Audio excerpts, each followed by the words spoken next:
الحمد لله نحمده ونستعينه ونستغفره ونعوذ بالله من شرور أنفسنا ومن سيئات أعمالنا من يهده الله فلا مضل له ومن يضلله فلا هادي له وأشهد أن لا إله إلا الله وحده لا شريك له وأشهد أن محمدًا عبده ورسوله. أعوذ بالله السميع العليم من الشيطان الرجيم. بسم الله الرحمن الرحيم.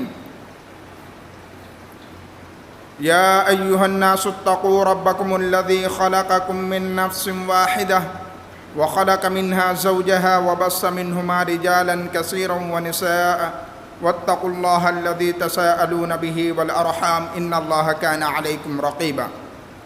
يا أيها الذين آمنوا اتقوا الله حق تقاته ولا تموتن إلا وأنتم مسلمون. يا أيها الذين آمنوا اتقوا الله وقولوا قولا سديدا يصلح لكم أعمالكم ويغفر لكم ذنوبكم ومن يطع الله ورسوله فقد فاز فوزا عظيما. أما بعد فإن خير الحديث كتاب الله وخير الهدي هدي محمد صلى الله عليه وسلم وشر الأمور محدثاتها وكل محدثة بدعة وكل بدعة ضلالة وكل ضلالة في النار. أعوذ بالله السميع العليم من الشيطان الرجيم. بسم الله الرحمن الرحيم. إذ قال لأبيه لا تسمع ولا يبصر ولا يغني عنك شيئا. تمام قسم کی تعریفات بڑائی کبریائی اس وحدہ لا شریک کے لیے ہے جو ہمارا آپ کا بلکہ پورے کائنات کا مربی و پالنہار ہے. بعدہ درود و سلام ہو آخری نبی جن کا نام نامی اسم گرامی جناب محمد عربی صلی اللہ علیہ وسلم ہے کہ جنہوں نے کفر و ضلال کے راستے سے کھینچ کر صراط مستقیم کے راستے پر گامزن کیا. حاضرین، ہم اور آپ عید الاضحیٰ سے عنقریب انشاءاللہ الرحمن ہماری ملاقات ہونے والی ہے. اس کا پس منظر کیا ہے، اس کا بیک گراؤنڈ کیا ہے، اور آخر کیوں ہم ہر سال اس قربانی کو پیش کرتے ہیں، اس کا ریزن کیا ہے، اس کا سبب کیا ہے، انشاءاللہ الرحمن انہی چند نقاط کی طرف آپ کو لے کر کے چلوں گا. اللہ رب العزت سے دعا ہے کہ بار الہ تو ہمیں حق بات کہنے اور اس پر ہم تمام مسلمانوں کو عمل پیرا ہونے کی توفیق عطا فرما، آمین. حاضرین، حضرت ابراہیم علیہ السلام کہ اگر پوری زندگی کو ہم ایک ٹائرانہ نظر ڈالیں تو ان کی پوری زندگی ابتلا و آزمائش کی رہی ہے. یعنی انہوں نے جب آنکھ کھولا تو اس ماحول کے اندر کھولا کہ جہاں بت پرستی بالکل عام تھی، نہ معیوب سمجھا جاتا تھا بلکہ اس کا ایک قسم کا دھندا کیا جاتا تھا. لیکن چونکہ اللہ تعالیٰ نے حضرت ابراہیم علیہ السلام کو نبی کی حیثیت سے چن لیا تھا تو نبی بچپن سے ہی ظاہری اعتبار سے باطنی اعتبار سے ہر طریقے کے غلاظت سے گندگی سے پاک ہوتا. چونکہ حضرت ابراہیم علیہ السلام کو اللہ نے چنا تو اس چننے کے نتیجے میں اللہ تعالیٰ نے ان کو ظاہری طور پر باطنی طور پر ہر طریقے سے شرک سے اور دیگر غلاظت سے گندگی سے محفوظ رکھا. حضرت ابراہیم علیہ السلام ایک ایسے گھرانے میں پیدا ہوئے، باپ کاروباری کے اعتبار سے بت پرست کمہار تھا، اپنے ہاتھوں سے مورتیوں کو بناتا تھا، اپنے ہاتھوں سے اس کے ہاتھ بناتا تھا، کان بناتا تھا، آنکھ بناتا تھا، اور پھر لے جا کر کے اس کو مارکیٹ میں بیچتا تھا اور اس سے انکم حاصل کرتا تھا. حضرت ابراہیم علیہ السلام نے جب یہ منظر دیکھا پریشان ہو گئے، کہنے لگے ابا جان یہ کیا کر رہے ہو؟ اپنے ہی ہاتھ سے بناتے بھی ہو، ہاتھ بھی اپنے ہاتھ سے آپ نے بنایا، آنکھ بھی اپنے ہاتھ سے بنایا، اور پھر مارکیٹ میں لے جا کر کے بیچتے ہو، لوگ خریدتے ہیں، گھروں میں نصب کرتے ہیں، اس سے مانگتے ہیں. عجیب فلسفہ ہے، عجیب کمال کا معاملہ ہے. حضرت ابراہیم خلیل اللہ نے مزید باتیں کہنی شروع کی. وَإِذْ قَالَ لِأَبِيهِ، انہوں نے کہا اپنے باپ سے، اے میرے ابا جان یہ کیا کر رہے ہو؟ یہ معاملہ کیا ہے؟ ماجرا کیا ہے؟ ارے یہ تو آپ نے آنکھ بنا دی ہے لیکن یہ دیکھ نہیں سکتے، آپ نے ان کے کان تو بنا دیے ہیں مگر یہ سن نہیں سکتے. وَلَا يُغْنِي عَنْكَ شَيْئًا، یہاں تک کہ آپ کے لیے تو ذرہ برابر کسی چیز کی حیثیت نہیں رکھتے، مقام نہیں رکھتے. یہ معاملہ حضرت ابراہیم نے باپ کے سامنے رکھ دیا. باپ نے جب یہ معاملہ سنا کہ میرا بیٹا میرا باغی ہو رہا ہے، میرے خلاف جا رہا ہے، تو حضرت ابراہیم کو ڈانٹ ڈپٹ لگائی اور کہنے لگا اگر اس طریقے کی حرکتوں سے، اوجھی حرکتوں سے بعد نہ آیا تو مجھے سنگسار کرنا پڑے گا، تجھے گھر سے باہر نکالنا پڑے گا. حضرت ابراہیم علیہ السلام نے ماحول کو بھانپ لیا کہ اب گزر بسر بڑا مشکل، کیونکہ توحید پر آگے تمام معبودان باطلہ کو چھوڑ کر کے ایک اللہ کی پرستش کرنے کی بات آ گئی ہے. اب وہ لوگ جو باپ دادا کے نقش قدم پر چل رہے تھے انہوں نے کہا کہ ہمارے باپ دادا کیا غلط تھے؟ کیا ان لوگوں نے جو یہ کچھ کیا غلط کیا؟ معاملہ وہی آتا ہے. آج بھی بہت سارے لوگوں کے سامنے حقیقت بیان کی جاتی ہے، بت پرستی غلط ہے، مزار پرستی غلط ہے، تو کہتے ہیں ہمارے بڑوں نے ایسا کیا. کیا وہ غلط تھے؟ جی بالکل غلط تھے، بالکل غلط ہے. شریعت نے منع کر دیا ہے اور شریعت نے کہہ دیا ہے کہ بت پرستی، مزار پرستی یہ شرک ہے تو شرک ہے. کسی کے مائنڈ میں اگر وہ بات نہیں گھستی ہے تو نہ گھسے، لیکن غلط چیز غلط ہی رہے گی. شریعت کی نگاہ میں وہ چیز صحیح نہیں ہو سکتی ہے. حضرت ابراہیم خلیل اللہ کو باپ نے کہا لَإِن لَّمْ تَنْتَهِ لَأَرْجُمَنَّكَ وَهْجُرْنِي مَلِيًّا، او ابراہیم اپنے اس حرکت سے بعد آ جا ورنہ میں تجھے سنگسار کر دوں گا، یا میں تجھے اپنے گھر سے نکال دوں گا، اپنے وطن سے تجھے جلا وطن کر دوں گا. حضرت ابراہیم خلیل اللہ نے کہا او میرے ابا سلام علیکہ ساستغفر لک ربی انہ کان بی حفیا. او ابا سلام تمہارے اوپر، سلامتی تمہارے اوپر، میں اپنے رب سے تمہارے حق میں دعا کروں گا کہ اللہ تمہیں ہدایت عطا کر دے. ورنہ تو معاملہ یہ ہے کہ میرے اوپر میرا رب تو بڑا کرم فرما ہے، بڑی نوازش اللہ کی میرے اوپر ہیں کہ میں بت پرستی میں نہیں پڑا، میں شرک میں نہیں پڑا. یہ اپنے ہاتھوں سے بنا کر کے مارکیٹ میں بیچتے، پھر اسی سے حاجتیں مانگتے. یہ کمال کا فلسفہ مجھے سمجھ نہیں آتی. اللہ اکبر، کتنا زبردست چیلنج تھا. ایک معاشرے کے اندر ایسا معاشرہ جس معاشرے کے اندر بت پرستی عام ہو اور اس معاشرے کے اندر آنکھ میں آنکھ ڈال کر کے بات کرنا، یہ ایک انبیاء کی ہی صفت ہو سکتی ہے، کسی غیر کی بات نہیں ہو سکتی. اب یہاں سے کیا معاملہ ہے؟ اصل کہانی ہے، یہ ابتلا ہے، یہ آزمائش کی گھڑی سٹارٹ ہے. ابھی نوخیز لڑکے ہیں حضرت ابراہیم علیہ السلام، اور جوانی کے لمحے کے اندر باپ کو چھوڑ دیا، گھر کو چھوڑ دیا، وطن کو چھوڑ دیا اور نکل گئے دین کی فکر کو لے کر کے، دین کے ڈنکے کو لے کر کے. اب معاملہ کیا آتا ہے کہ حضرت ابراہیم خلیل اللہ ایک جگہ پر جا کر کے اپنے آپ کو رہائشی اختیار کر لیتے ہیں. وہاں جا کر کے رہائش اختیار کر لیتے ہیں. وہاں پر بھی دیکھا کہ بت پرستی عام ہے، لیکن ان کو کوئی چانس نہیں مل پا رہا کہ ان کو اچھی طریقے سے ان کا دماغ سیٹ کر دوں، ان کے مائنڈ کے اندر کوئی اچھی طریقے سے میسج ڈال سکوں. کوئی موقع ہاتھ نہیں لگ رہا تھا. ہاں موقع ہاتھ لگ گیا. میلے ٹھیلے کا دن آ گیا اور لوگوں نے کہا ابراہیم چل میلے ٹھیلے میں چلتے ہیں. اور ایک نبی میلے ٹھیلے سے اس کا کیا واسطہ؟ نبی کریم صلی اللہ علیہ وسلم کا بھی معاملہ یہی تھا.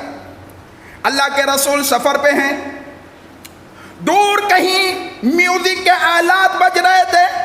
اللہ کے رسول جو قدم آگے بڑھا رہے تھے، آگے بڑھنے کی صورت میں وہ میوزک کے آلات آپ کے کان میں پڑ رہے تھے. اللہ تعالیٰ کو یہ عمل کہ نبی کے کان میں میوزک کے آلات پڑے، اللہ تعالیٰ نے حضرت جناب محمد عربی صلی اللہ علیہ وسلم کو بے ہوش کر دیا. کیا کر دیا؟ بے ہوش کر دیا. آج ہمارے نوجوانوں کا تو وتیرہ بنا ہوا ہے, میوزک کے بغیر تو اس کی روح نہیں سکون میں ملتی ہے, اللہ کی قسم. آلات کے بغیر. نبی کو دیکھیں, نبی کریم صلی اللہ علیہ وسلم حالانکہ ارادتاً نہیں تھا, قصداً نہیں تھا, جان بوجھ کر کے نہیں تھا, وہ تو جا رہے تھے, اور کوئی روڈ پہ بجا رہا تو ہم کیا کر سکتے ہیں؟ کہہ سکتے ہیں. لیکن نبی کریم صلی اللہ علیہ وسلم کو شروع سے اللہ تعالی نے مکمل گندگی سے اللہ کے رسول کو محفوظ رکھا.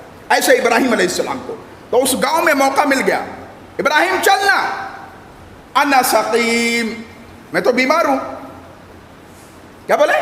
میں بیمار ہوں, میں کیسے بازار میں جا سکتا ہوں, میلے ٹھیلے میں کیسے جا سکتا ہوں. پرپس کچھ اور تھا, مقصد کچھ اور تھا. ادھر چلے گئے لوگ, پورا گاؤں خالی پڑ گیا. حضرت ابراہیم علیہ السلام کلہاڑی اٹھاتے ہیں, بت قدے میں پہنچ جاتے ہیں, سارے بت کو توڑ پھوڑ دیتے ہیں, اور بڑے والے کے گردن میں وہ کلہاڑی لٹکا دیتے ہیں. اب سب لوگ ملے ٹھیلے سے آگے, اور چڑھاوا پیش کرنے کے لیے جب گئے تو دیکھا کہ ہمارے مورتیوں کے ساتھ, ہمارے بھگوان کے ساتھ بڑا الٹا سیدھا کیا گیا. ہو نہ ہو معاملہ ابراہیم کی بات وہی کہا, انا سقیم, میں تو بیمار ہوں. پورا گاؤں تو میلے ٹھیلے میں تھا, گاؤں کے اندر کوئی اگر تھا تو وہ ابراہیم تھا. انہوں نے ہمارے معبود کے ساتھ الٹا سیدھا کیا. چلو ابراہیم کے پاس. لوگ ابراہیم کے پاس آئے اور کہنے لگے, ابراہیم ہمارے معبودوں کے ساتھ معاملہ تو نے کیا کیا؟ کہا عجیب فلسفہ ہے, مانگتے اس سے ہو, سوالی اس سے بناتے ہو, پوچھتے مجھ سے ہو کہ اس کے ساتھ معاملہ کیا ہوا. جاؤ اپنے بتوں سے پوچھو, اپنے بھگوان سے پوچھو, اپنے رب سے پوچھو جس کو تم نے حاجت روا بنا رکھا ہے. اگر وہ بولنے پر قادر ہے, سخت رکھتا ہے, تو تمہیں کیوں نہیں بتا سکتا کہ یہ ابراہیم نے کارنامہ انجام دیا یا کسی اور نے کارنامہ انجام دیا. اللہ, پورا قافلہ جو تھا, پورا گاؤں جو تھا سناٹے میں پڑ گیا. واقعی بات تو ابراہیم صحیح کہہ رہا ہے کہ یار اگر یہ ہمارا رب ہے, اگر ہم نے اس کو حاجت روا بنایا ہوا ہے, تو اگر بولنے کی سکت ہوتی تو یقینی طور پر وہ ہمیں بتاتا کہ ہمارے ساتھ یہ رویہ, یہ دشت کرم کس نے کیا ہے, ضرور بتاتا. بات سمجھ میں آ گئی.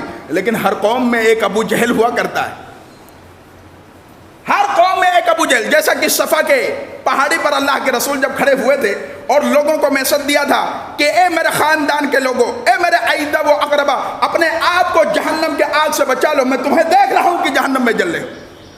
جب دیکھا کہ پورا مجمع میں خاموشی ہے تو ابو جہل کیا بولتا؟ ابو لہب بولتا, تو نے ہمیں اسی لیے جمع کیا تھا, ہمارے ٹائم کو برباد کرنے کے لیے,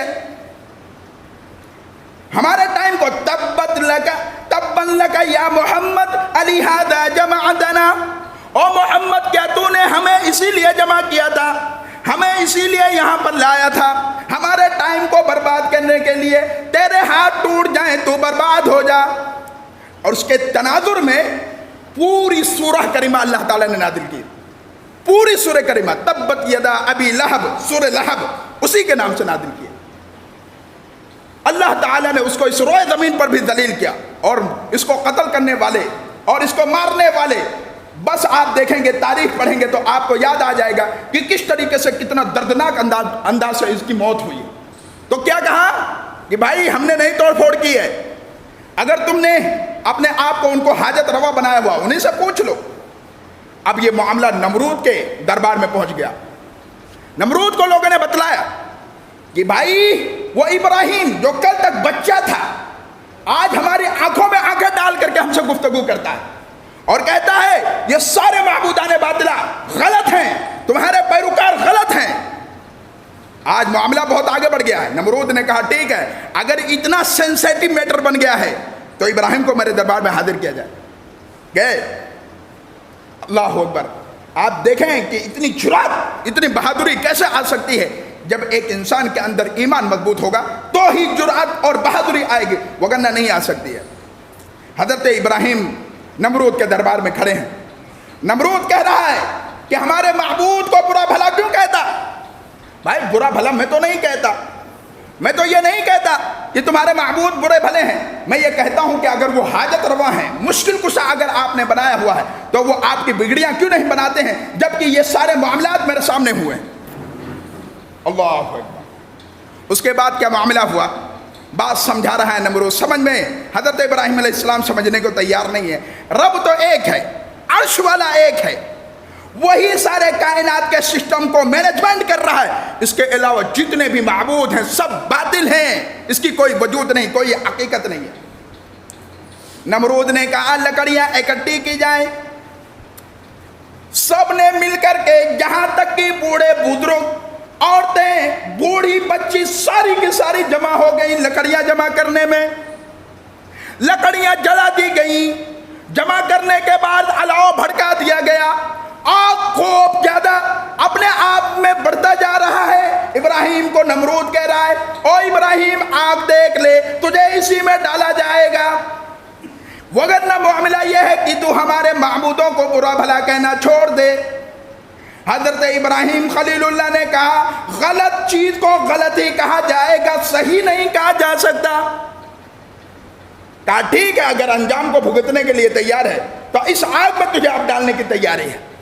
اللہ اکبر۔ حضرت ابراہیم خلیل اللہ اس چپیٹے میں، اس آگ کے الاؤ کے اندر اللہ کے رسول، اللہ کے حبیب کو، حضرت ابراہیم خلیل اللہ کو پھینک دیا جاتا ہے۔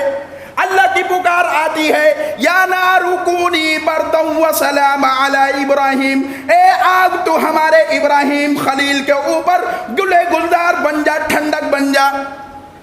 اللہ اکبر۔ ایسی مصیبتیں ایک انسان کو اگر اللہ پر توکل ہو جائے، مصیبتیں آئیں گی، پریشانیاں آئیں گی، لیکن ان مع العسر یسرا، ہر تنگی کے بعد آسانی ہی، یہ قرآن کریم نے میسج دیا، یہ پیغام دیا۔ بزنس، کاروبار، زندگی کے اندر مشکلات، پریشانیاں، یہ ایک عارضی لمحہ ہے، ٹمپریری طور پر ہے، یہ دائمی طور پر کبھی نہیں ہو سکتا ہے۔ اگر ایک مومن صبر کے ساتھ، توکل کے ساتھ اور اس جذبے کے ساتھ کہ اللہ تعالی ہمارے ساتھ بھلائی کا معاملہ کرے گا تو یقینی طور پر اللہ تعالی بھلائی کرے گا۔ لہذا مصیبتوں سے ہمیں نہیں گھبرانا۔ ہم تو وہ لوگ ہیں جن کے اوپر ہمارا ایمان ہے، جن کی پوری زندگی از اول تا آخر ابتلا میں گزری ہے، اور بارہا یہ بات بتلائی گئی کہ کھانے کے لیے کھانے جیسا کوئی چیز میسر نہیں ہوتا تھا۔ شعبہ ابی طالب کے اندر اللہ کے رسول، اللہ کی قسم، چمڑی چبانے پر اور یہاں تک کہ درخت کے پتے کھانے پر مجبور کر دیے گئے تھے۔ یہ حضرت شعبہ ابی طالب میں اللہ کے رسول کے ساتھ معاملہ ہوا تھا۔ آج تو ہمارے دسترخوان کے اوپر طرح طرح کی سبزیاں ہیں، طرح طرح کے میوے جات ہیں، طرح طرح کے کھانے پھل فروٹ ہیں۔ آپ اس لمحے میں لے کر کے جائیں کہ اللہ کے رسول صلی اللہ علیہ وسلم اور صحابہ کیسے زندگی کاٹتے تھے۔ اللہ اکبر۔ تو آگ میں ڈال دیے گئے، اور ڈالنے کے بعد معاملہ کیا ہوا کہ اللہ تعالیٰ نے فرشتوں کے ذریعے سے حکم دیا کہ آپ اس آگ کو حضرت ابراہیم علیہ السلام کے لیے گلے گلزار بنا دیں، اور اللہ تعالیٰ نے اس آگ کو حضرت ابراہیم علیہ السلام کے لیے گلے گلزار بنا دیا۔ تو یہ جذبہ ہمارے دل کے اندر ہونا چاہیے، ہمیں دعوت و تبلیغ کرتے رہنا چاہیے، ہمیں یہ بتلانا چاہیے کہ اکیلے اللہ کی اپاسنا کریں، کسی غیر کی عبادت نہ کریں، کسی اور کے سامنے ماتھا نہ ٹیکیں، کسی اور کو حاجت روا مشکل کشا تصور نہ کریں۔ یہ شریعت اسلامیہ کی تعلیم ہے، یہ درس عام کرنی پڑے گی، ہمیں یہ بتلانا پڑے گا، ہمیں یہ پیغام لوگوں کو دینا پڑے گا، وگرنہ معاملہ کیا ہوگا کہ ہمارے پڑوس کا ایک نان مسلم صحیح ڈھنگ سے آپ نے اس کو تعلیم نہیں دیا، اسلام کی جانکاری نہیں دی، وہ بھی ایک قسم کے ہم اور آپ مجرم ٹھہرتے ہیں، ہم اور آپ کیٹیگری میں کھڑے ہوتے ہیں، مجرم کے کیٹیگری میں، مجرم کی عدالت میں کھڑے ہوتے ہیں۔ کیوں؟ کیونکہ ہم نے اس کو صحیح طریقے سے اسلام کو گائیڈ نہیں کیا۔ آج یہ جتنے ہندوستان سے لے کر کے باہر ممالک تک جتنا اسلام کو ٹارگیٹ کیا جاتا ہے، وہ کس بنیاد پر؟ کیونکہ ہم نے صحیح تعلیم، صحیح درس نہیں دیا، اپنے بھائیوں کو نہیں بتلایا کہ ایک جان کو مارنا اسلام نے پوری انسانیت کو مارنے جیسا قرار دیا۔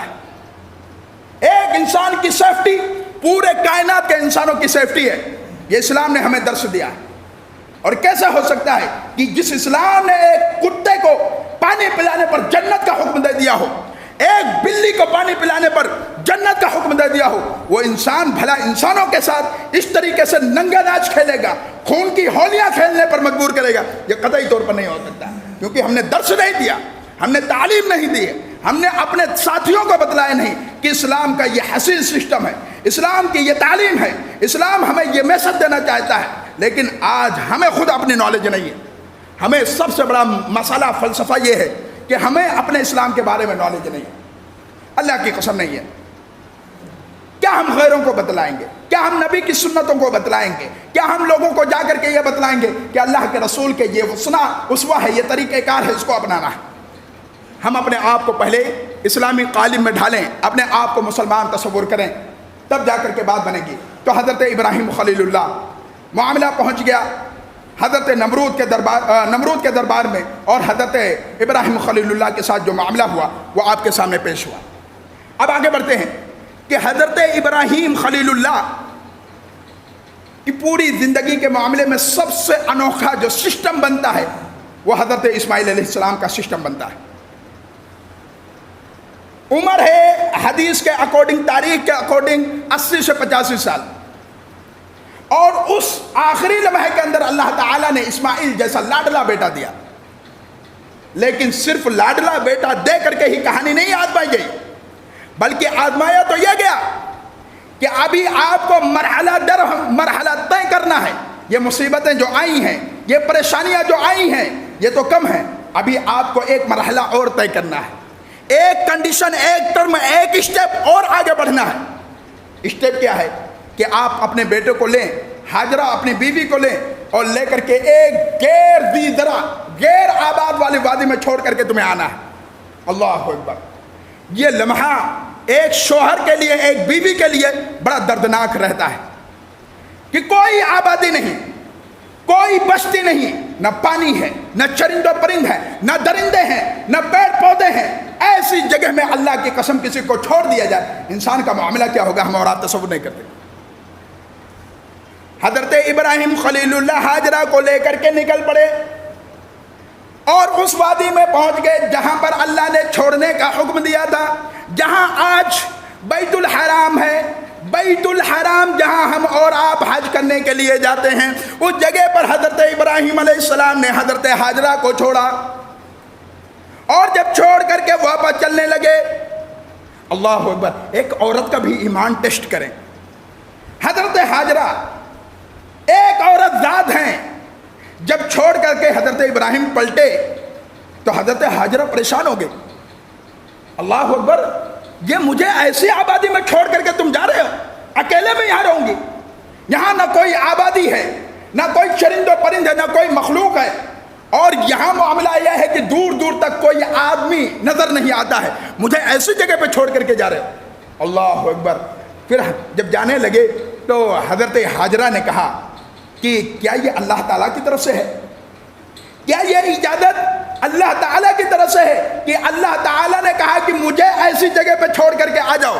حضرت ابراہیم علیہ السلام نے سر ہلایا اور کہنے لگے کہ ہاں، یہ اللہ تعالیٰ کی طرف سے ہے۔ اب عقیدے کی بات دیکھیں، اب ایمان کی بات دیکھیں۔ اذن لا یضیعنا، حضرت ہاجرہ نے کہا پھر تو آپ جائیے، اگر یہ اللہ کی چاہت ہے، اگر یہ میرے رب کی چاہت ہے، اگر یہ میرے رب کا پیغام ہے، اللہ کی قسم پوری دنیا ایک طرف ہو جائے، مجھے کوئی نقصان نہیں پہنچا سکتے۔ اللہ! یہ کون؟ بیوی ہیں، عورت ہیں۔ آج ہمارے گھر کی عورتوں کا معاملہ کیا ہے؟ شوہر کو قبضہ کرنے کے لیے تعویذیں، شوہر کو اپنانے کے لیے در بدر کے مزاروں، مولویوں کے چوکھٹوں پر اپنے عزتوں کو نیلام کرتی ہوئی نظر آتی ہیں۔ عقیدہ کہاں سے صحیح ہو؟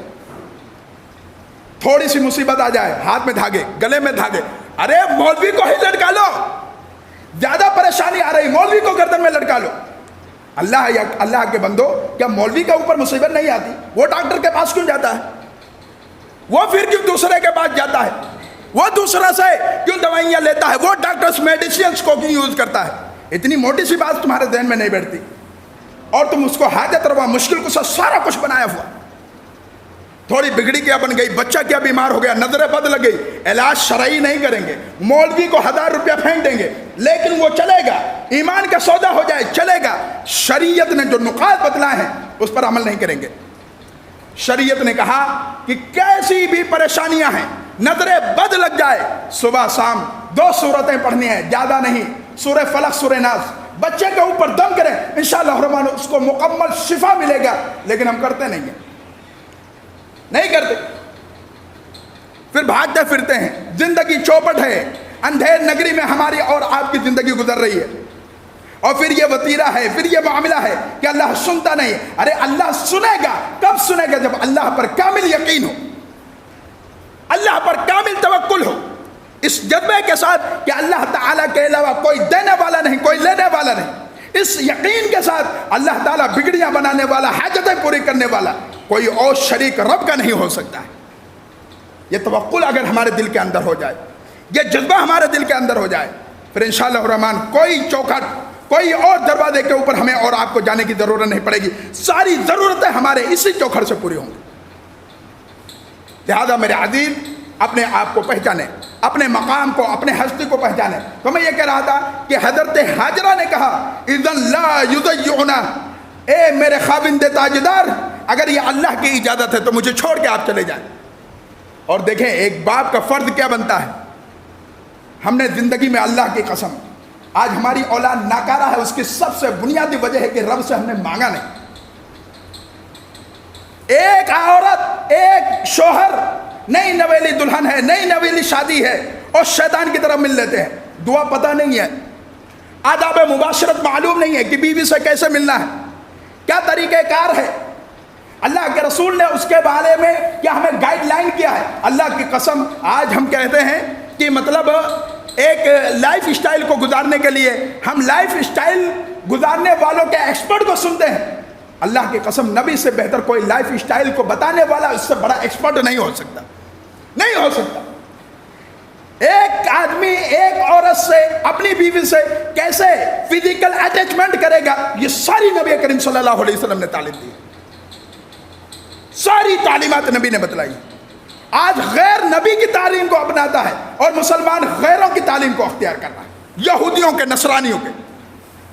اور یہ جتنے بھی نوجوان ہمارے ہیں آج کے ڈیٹ میں 90%، اللہ کی قسم 90%، میرا یہ دعویٰ ہے، اور میرے پاس جتنے فتاوے آتے ہیں، میرے پاس جتنے کالز آتے ہیں، اس کال کے اکارڈنگ میں یہ کہہ سکتا ہوں کہ 90% ہمارے گھروں کو جو اجڑنے والی ہیں، یہ غلط فلم جس کو ہم بلو فلم کہتے ہیں، یہ ساری فلموں نے ہماری زندگی کو چوپڑ کے رکھا۔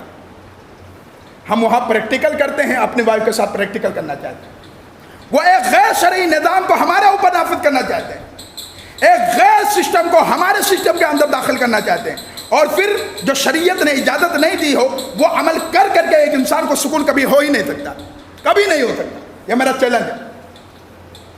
لہذا اپنے آپ کو اسلام کے قالب میں ڈھالیں، اسلام کے اکارڈنگ اپنے آپ کو مسلمان بنائیں، نہ کہ ہم کسی غیر کو، نہ ہم کسی غیر کو اپنا آئیڈیل بنائیں، کسی اور کو ہم غیر کو اپنا نمونہ بنائیں۔ آئیڈیل صرف جناب محمد عربی صلی اللہ علیہ وسلم، کوئی ہمارا ہیرو آئیڈیل نہیں ہو سکتا، کوئی ہمارا امام آئیڈیل نہیں ہو سکتا، ہمارا آئیڈیل معصوم عن الخطا جناب محمد عربی صلی اللہ علیہ وسلم۔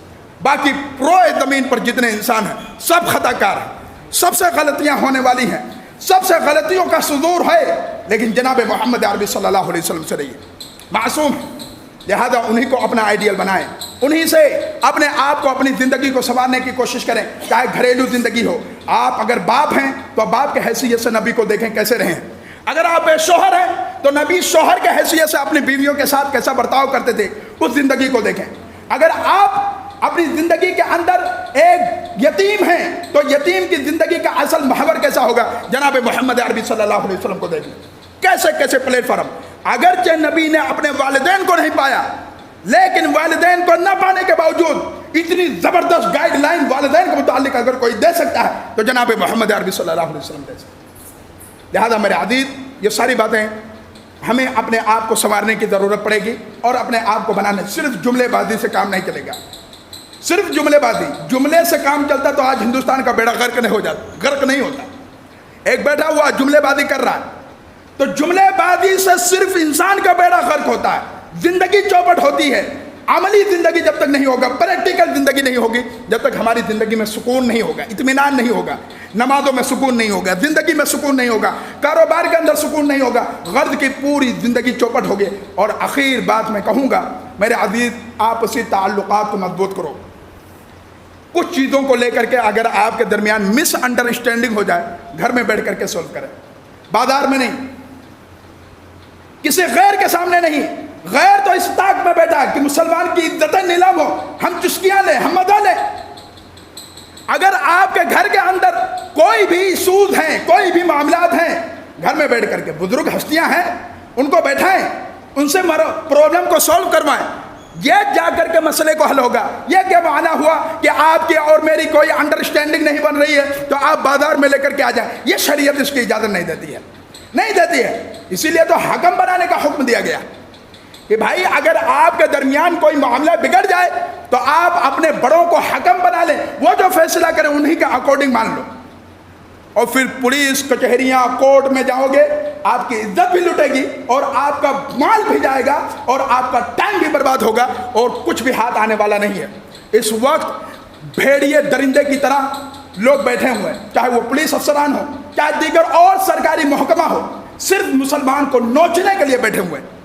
یہ بات اپنے ذہن میں، اپنے کھوپڑی میں بٹھا لو، اپنے بات کو اپنے ذہن میں بٹھا لو۔ اور جو اس وقت پورے ہندوستان کے اندر ہمارے خلاف سازشیں ہو رہی ہیں، اللہ کی قسم اس کو بھانپ لو وقت رہتے، وگرنہ اتنی ذلت، اتنی رسوائی، اتنی مار پیٹ کہ ہم اور آپ تصور نہیں کر سکتے، نہیں تصور کر سکتے۔ وقت کے لیے یا تو تیار ہو جاؤ یا تو اپنے آپ کو ٹرینڈ کر لو۔